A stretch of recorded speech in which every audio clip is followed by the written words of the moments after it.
Peace, you're now rocking with Beat from BTHYSELF. I'd like to welcome you back to the channel. Today I have a quick recipe for vegetable broth, which I think many of you will enjoy. Not only that, but I'm going to show you a clever way on how you can store vegetable broth for long-term use.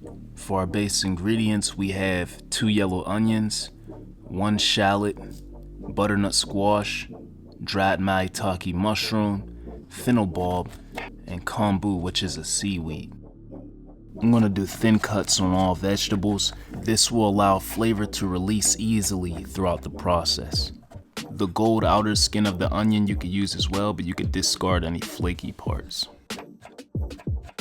Toss everything into a bowl, and we're going to give it a nice massage with 2 tablespoons of avocado oil.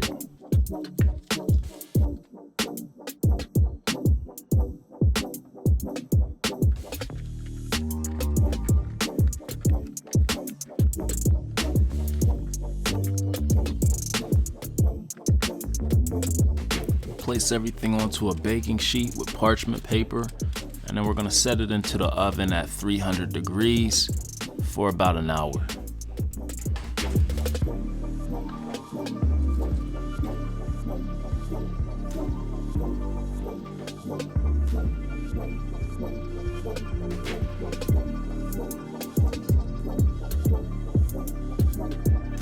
Now it's time to add my seasonings. When they're fresh, you don't want to add too much because you don't want it to overpower the broth.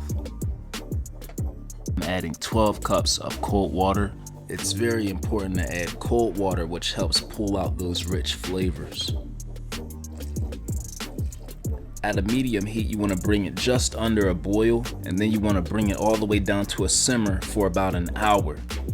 I forgot to add my maitake mushrooms earlier, but it's never too late.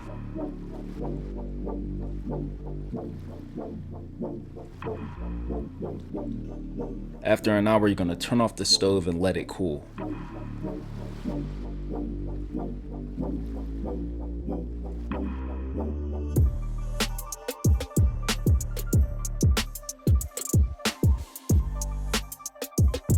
Once you separate the vegetables from the broth, what I do is I put them in a Ziploc bag, store them in the freezer, and then I save it for compost. If you're making a broth from onions, make sure you're not feeding this to your animals.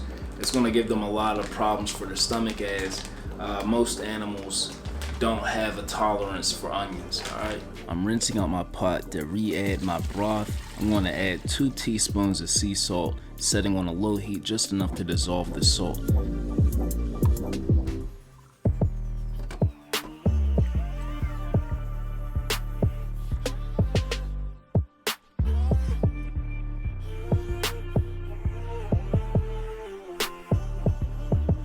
So here's what it looks like after I've frozen it. If you just want to hold on to vegetable broth for longer than 2 weeks, I recommend freezing them. If you have an ice cube tray, it might be better to do it in that, but I'm gonna go ahead and use this muffin tray and hope that they come out.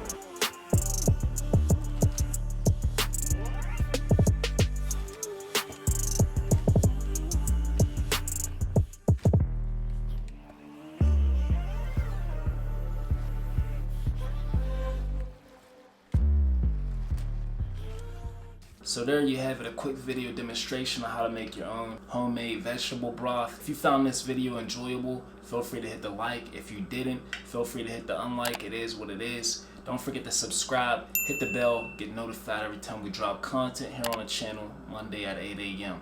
Until next time, Tut Tau Nana.